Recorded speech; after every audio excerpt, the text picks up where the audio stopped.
बिस्मिल्लाहिर्रहमानिर्रहीम। अस्सलाम वालेकुम डियर स्टूडेंट, कैसे हैं आप सब लोग? ठीक हैं? दुआ है अल्लाह पाक आप सबको खैरियत से रखे। बेटा आज का जो हमारा चैप्टर है वो चैप्टर नंबर 7 और जो प्रीवियस लेक्चर में मैंने आपको बताया था कि इसमें हमारी एक दो पेपर में शॉर्ट क्वेश्चन आ जाते हैं। वो क्या मैंने आपको बताया था कि बेटा सम क्या होता है, प्रोडक्ट क्या होता है और इसी तरह से डिस्क्रिमिनेंट। और मैंने आपको इनके दो तीन क्वेश्चन कराए थे। सम का फार्मूला क्या है बेटे? Alpha plus beta minus b over a. और इसी तरह से प्रोडक्ट का क्या है? Alpha beta c over a. तो इसी तरह से हमने और फाइंड किया था डिस्क्रिमिनेंट, इसका फार्मूला क्या था? बी की 2 माइनस 4ac। तो जो आज का हमारा टॉपिक है वो बेटा ये है, देखें कि क्वेश्चन है how many methods to solve a quadratic equation. अब क्वेश्चन ये बन रहा है कि क्वाड्रेटिक इक्वेशन के मेथड्स कितने हैं हल करने के।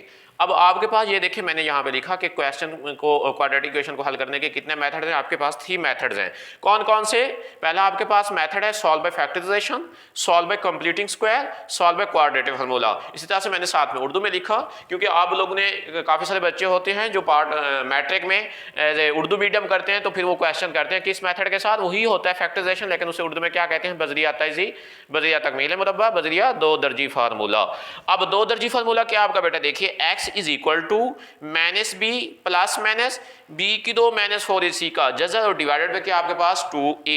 अब ये जो डिवाइड है ये पूरे का डिवाइड है। बच्चे क्या करते हैं, ये b की 2 माइनस 4ac का 2a डिवाइड कर देते हैं, लेकिन ऐसा नहीं करना। आपने क्या करना है, ये जो डिवाइड करना है पूरे का करना है। तो अब पेपर में आपका एक एज ए शॉर्ट क्वेश्चन भी आ सकता है क्या कि how many method to solve a quadratic equation. MCQ भी बन सकता है अगर यही आ जाए कि how many method to solve a quadratic equation. आपके पास वो 4 ऑप्शन दे दे, मिसाल के तौर पर 1 2 3 एंड 4, तो आप किसको टिक करेंगे? 3 को टिक करेंगे। तो इसी तरह से अगर आपका शॉर्ट क्वेश्चन आ जाए तो फिर आप कहेंगे 3 मेथड है इस क्वाड्रेटिक इक्वेशन को हल करने के, और वो कौन कौन से हैं? Solve by factorisation, solve by completing square, solve by quadratic formula. अब असल जो क्वेश्चन बनता है बेटे यहाँ पे वो ये बनता है क्या कि बाज़ औक़ात हमें बता देते हैं कि आप इस क्वेश्चन को फैक्टराइजेशन के साथ करें, इस क्वेश्चन को आप कंप्लीटिंग स्क्वायर के साथ करें, इस क्वेश्चन को आप क्वाड्रेटिक फार्मूला के साथ करें। तो जब वो मेंशन कर देता है कि आप इसको फैक्टराइजेशन, कंप्लीटिंग स्क्वायर या फिर किसके साथ? क्वाड्रेटिक फार्मूला के साथ करें, तो फिर हमने उसी मेथड के साथ करना होता है। बाज़ औक़ात वो हमें कह देता है कि आप क्या करें, सॉल्व फॉर एक्स, मतलब आप क्या करें, x की वैल्यू फाइंड करें। तो फिर अब बच्चे यहाँ पे बैठे होते हैं, वो सोच रहे हैं कि हम इसे फैक्टराइजेशन के साथ करें या फिर कंप्लीटिंग के साथ करें या फिर क्वाड्रेटिक फार्मूला के साथ करें। तो सोच रहे होते हैं हमने क्या करना है, लेकिन अब आप लोगों की यहाँ पे क्या है, मर्जी है। चाहे आप उसे फैक्टराइजेशन के साथ करें, चाहे उसे कंप्लीटिंग स्क्वायर के साथ करें, चाहे आप उसे क्वाड्रेटिक फार्मूला के साथ करें। लेकिन जो मेरी एक मेंशन है वो आप उसे, मतलब जो इस तरह के क्वेश्चन हो सॉल्वर है, तो आप फिर उन्हें किस तरह से किया करें, सॉल्व बाय क्वाड्रेटिक, क्योंकि ये सबसे ईजी है। क्योंकि फैक्टराइजेशन में आप लोगों को जोड़े बनाने पड़ते हैं, कंप्लीट स्क्वायर का भी एक अच्छा खासा प्रोसेस है, तब जाके क्वेश्चन का आंसर आता है। लेकिन ये इजी फार्मूला है, तो आप इसके साथ करेंगे तो आपका क्वेश्चन जल्दी सॉल्व हो जाएगा। तो अब हम इसके जो पहला मेथड हमारे पास क्या, सॉल्व बाय फैक्टराइजेशन। अब हम इसको हल करते हैं। इसके 1-2 क्वेश्चन है मेरे पास, इसको सॉल्व करते हैं। तो फैक्टराइजेशन कोशिश करते हैं आप लोगों को समझ आ जाए।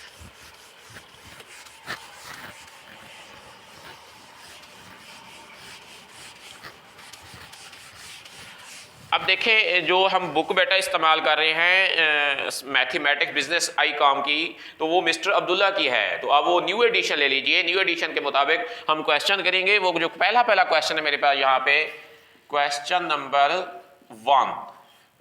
अब यहाँ पे क्वेश्चन देखिए बेटा क्या है, एक्स स्क्वायर प्लस का 7x प्लस का 12 इज इक्वल टू 0।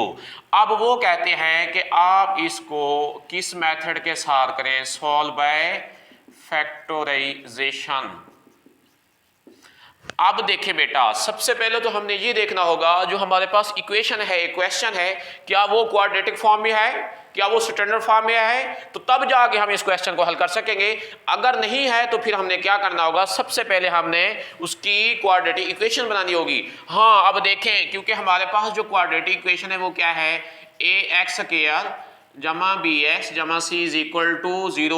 ये देखें, ये वाली वैल्यू हमारी किस चीज की है, पावर की है। तो इसी तरह से ये वैल्यू क्या हमारे पास, वेरिएबल मींस कि इसकी पावर 1 है, और ये c क्या कहलाता है हमारे पास, कांस्टेंट कहलाता है। तो इसी तरह से ये देखें, हाँ हमारे पास अब जो ये पहला क्वेश्चन है ये हमारे पास एक क्वाड्रेटिक इक्वेशन है। जब हम क्वाड्रेटिक इक्वेशन आ गई तो हमें पता चल गया, तो फिर हम इसको अब फैक्टराइजेशन के साथ करेंगे। अब फैक्टराइजेशन की कैसे जाती है, ये एक मैं आपको ट्रिक्स बता देता हूँ। मेरे पास इसके आसान कुलिये हैं जो फैक्टराइजेशन करने के हैं। सबसे पहले तो आपने ये करना होगा, जो आपके पास ये पावर की वैल्यू होगी आपने इसको एज ए यहाँ पे रफ अमल, जिसको हम इंग्लिश में वर्किंग नोट कहते हैं, आप इसका अमल कर लीजिए। वो क्या कि आप हर क्वेश्चन में जब भी फैक्टराइजेशन करें तो फिर आप क्या कीजिए, एक्स स्क्वायर मींस के जो इसके साथ चाहे इसकी बेस भी हो, लेकिन यहाँ पे अब इसकी बेस नहीं है लेकिन वो कितनी है 1, लेकिन 1 हम जो बेस है वो लिखते नहीं है। तो इसी तरह से अब यहाँ पे देखें जो इसकी कांस्टेंट की वैल्यू वो कितनी है, आपने हर हमेशा इस एक्स स्क्वायर की वैल्यू को कांस्टेंट के साथ क्या करना होगा, मल्टीप्लाई करना होगा। जब भी आप लोग फैक्टराइजेशन करें तो पहला जो इसका तरीकाकार है वो ये है कि कोफिशिएंट को, पावर की वैल्यू को आप कांस्टेंट के साथ मल्टीप्लाई कीजिए। अब यहाँ पे हम रफ अमल करते हैं इसका, देखिएगा अब इन दोनों को जब मल्टीप्लाई करते हैं तो हमारे पास जो आंसर आता है बेटे वो देखिए कितना है 12x स्क्वायर। अब फैक्टराइजेशन का मतलब क्या है बेटे, पेयर्स, जोड़े बनाना। अब देखिए बेटे हमने जोड़े बनाने हैं, किस तरह से पेयर्स बनाने हैं, किस तरह से जोड़े बनाने हैं, वो मैंने आपको एक वे बताया है क्या कि एक्स स्क्वायर आप उसको कांस्टेंट के साथ मल्टीप्लाई कीजिए जितना। अब आपके पास ये आंसर है, अब आपने इस तरह का जोड़ा बनाना है कि इनको इस तरह जो जोड़ा बनाए, जो मल्टीप्लाई करें तो आपके पास 12 है, अगर प्लस माइनस करें तो आपके पास 7x है। अब इस तरह का बच्चों के पास जोड़ा नहीं बनता, लेकिन मैं आपको इसके 2 ट्रिक्स बताता हूं, जो भी आप लोगों को इजी लगे आप उसी वजह से इसके जोड़े बना लीजिए। वो क्या ट्रिक्स है, ट्रिक्स नंबर 1 है हमारे पास मेथड नंबर 1 तरीकाकार हम पहला यूज करते हैं जो सबसे इजी है। वो ये है कि आपके पास जो ये वाली वैल्यू है, अब आपने एक्स स्क्वायर को भी रहने दें, आप इस वैल्यू को उठा लें। जैसे यहाँ पे हमारे पास देखिए कितना है 12, आप इसकी फैक्टराइज कर लें, मींस के तेजी कर लें। अब इसका आंसर यहाँ पे कितना आएगा 6 और यहाँ पे कितना आएगा 3 और यहाँ पे आंसर कितना आएगा 1। अब देखिएगा बेटे 2 मल्टीप्लाई बाय कितना है 3। अब इनको मल्टीप्लाई करें, देखो 2 को 2 से करें कितना होता है 4, 4 को 3 से करते तो आंसर कितना हमारे पास 12। अब देखिए हमने जो जोड़ा बनाना है वो इस तरह का बनाना है कि हम मल्टीप्लाई करें तो आंसर कितना हमारे पास 12, अगर उन दोनों को प्लस माइनस करें तो आंसर कितना हमारे पास 7x आना चाहिए। अब हम इसी क्वेश्चन के अंदर देखते हैं क्या हमारे पास जोड़ा बनता है। हाँ देखिए, हाँ बनता है। ये देखिए 2 कितने दफा है 2 दफा, मींस के 2 की पावर 2 मल्टीप्लाई पे कितना कर दे 3 और यहाँ पे आंसर देखिए कितना है। अब 2 को 2 से मल्टीप्लाई कर दे कितना हो जाएगा 4 और 3, आंसर कितना आएगा 12। अब अगर देखें 12 तो आते हैं, लेकिन हम इनको ये देखें कि अगर हम इनको प्लस माइनस करें तो आंसर 7 आता है हमारे पास। अगर हम यूं करते हैं कि माइनस का 4 लिखें और प्लस का 3 लिखें तो आंसर क्या आएगा -1, लेकिन ये जोड़ा हमारा नहीं बनता। अगर हम इसको दूसरे एंगल से देखते हैं, दूसरा एंगल क्या है बेटे, अगर हम इसको अब यूं करें कि प्लस का 4 और माइनस का 3 करें, प्लस का 3 करें तो आंसर कितना आता है हमारे पास प्लस का 7। अगर हम यूं लिखें कि प्लस का भी 4 और प्लस का 3 लिखें तो आंसर कितना आता है हमारे पास 7। तो अब हमारा ये देखिए एक जोड़ा यहाँ पे ये बनता है। एक इसका तरीकाकार ये है, दूसरा तरीकाकार इसका मेथड नंबर 2 वो आपका ये है कि आपके पास जितना ये आंसर आता है पहले आप इसको 1 से मल्टीप्लाई कीजिए। अब देखिए 1 के साथ मल्टीप्लाई करते हैं, आंसर कितना आता है इसका 12। अब 1 और 12 को मल्टीप्लाई करते हैं, आंसर 12 आता है, लेकिन हमारे पास हमने ये भी देखना है कि आंसर कितना आना चाहिए 7। अब इधर इसमें प्लस करते हैं 1 में तो 13 बनता है, अगर माइनस करते हैं तो कितना बनता है 11, लेकिन हम ये देखें कि ये जोड़ा इसका नहीं बनता। तो इसी तरह से हम इसको फिर 2 के साथ करते हैं। अब यहाँ पे 2 के साथ, अगर अब 2 के साथ इसको मल्टीप्लाई करते हैं तो फिर ऑटोमेटिकली हमारा यहाँ पे कितना आएगा 6, क्योंकि 6 और 2 को मल्टीप्लाई करें आंसर कितना आता है 12। अब यहाँ पे देखें, फिर देखें 12 तो आपका बन रहा है 2 और 6 मल्टीप्लाई करते हैं, लेकिन हमारे पास जो अगर प्लस में, अगर इसको प्लस करते हैं कितना बनता है 8, अगर माइनस करते हैं कितना बनता है 4, हमें कितना चाहिए 7। तो इस तरह से ये जोड़ा भी नहीं बनेगा। अब अगर हम इसी तरह इसको 3 के साथ करते हैं तो फिर देखें यहाँ पे कितना है 12। अब 3 और 4 को मल्टीप्लाई करें कितना आता है 12। अगर इन दोनों को प्लस माइनस करते हैं, अगर माइनस करते हैं तो फिर 1 बचता है, अगर इन दोनों को प्लस करें तो हमारे पास आंसर कितना आता है 7। तो इस तरह से ये देखिए ये जोड़ा हमारे पास बन जाएगा। अब आपको क्वेश्चन सॉल्व करने में इजी हो जाएगी। अब यहाँ पे देखिए बेटे क्या हो जाएगा एक्स स्क्वायर। अब बच्चे क्वेश्चन क्या करते हैं कि सर हमने पहले 3 लिखना है या 4 लिखना है, आप लोगों की मर्जी है, जो भी आप लोगों का दिल करे। अब पहले 4 को लिखें, आप 3 को लिखें, आंसर आपका क्या आएगा सेम आएगा। अब यहाँ पे 3x और यहाँ पे आप कितना लिखते हैं 4x 12 इज इक्वल टू क्या हो जाएगा 0। अब देखें 3x और 4x इन दोनों को प्लस करते तो कितना आता है 7x। अगर इन दोनों को आपस में मल्टीप्लाई करते तो आंसर कितना हमारे पास यही 12 आता है। तो इसी तरह से आपका एक पेयर ये बन जाएगा, एक पेयर आपका ये बन जाएगा। अब इन दोनों में से आपने क्या देखना होगा, कॉमन। अब कॉमन क्या है, सिंपल सी बात है, x है। कॉमन तो वो चीज़ है चाहे मतलब इधर भी हो और इधर भी हो। अब देखिए यहाँ पे भी x है आपका, यहाँ पे भी x। अब एक x आपका कॉमन आएगा तो फिर यहाँ पे क्या बचेगा x, और यहाँ पे आपका कितना आएगा 3। तो इसी तरह से यहाँ पे आपका कॉमन कितना आएगा 4, क्योंकि 4 आपका 12 के ऊपर पूरा पूरा डिवाइड होता है। अगर ये पूरा डिवाइड नहीं होता तो फिर ये आपका कॉमन नहीं आएगा। अब यहाँ पे देखें x प्लस कितना हो जाएगा आंसर बेटा 3 इज इक्वल टू क्या हो जाएगा 0।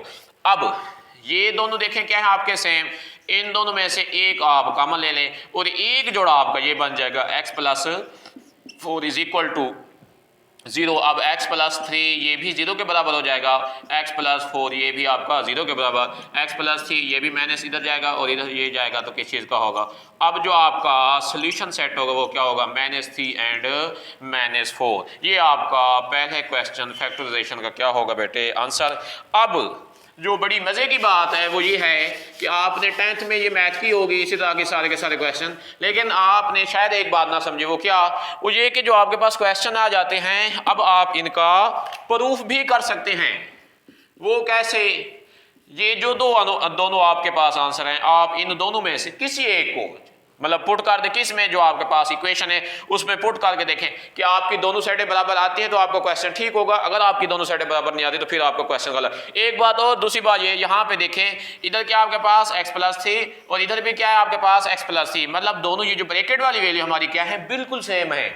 अगर इनमें भी डिफर आ रहा है तो फिर आपने ये देखना है कि जो आपने ऊपर जोड़ा बनाया है वो आपको क्या है गलत है। मीन कि अगर यहाँ पे भी प्लस है तो फिर यहाँ पे भी क्या आना चाहिए प्लस, तो यहाँ पे अगर x प्लस 3 है तो यहाँ पे भी क्या हो x प्लस 3, अगर यहाँ पे माइनस है और यहाँ पे प्लस है, ये यहाँ पे माइनस है और यहाँ पे प्लस है, तो फिर आपका जो आपने ऊपर जोड़ा बनाया होगा वो गलत होगा। तो इसी तरह से अब यहाँ पे इसकी अगर हम प्रूफ करते हैं, प्रूफ कैसे करना है बेटे, जो आपके पास ऊपर क्वेश्चन गिवन है आप उसी का क्या कर लें, वो वैल्यूज पुट कर दें, कौन सी x की वैल्यू पुट कर दें, चाहे आप -3 पुट करें चाहे आप -4 पुट करें। देखिए दोनों साइडें बराबर आती हैं यानी हाँ अगर पुट करते हैं, अब x है यहाँ पे कितना आ जाएगा 3 और इसका क्या हो जाएगा स्क्वायर 7, यहाँ पे -3 आ जाएगा प्लस का 12 इज इक्वल टू 0।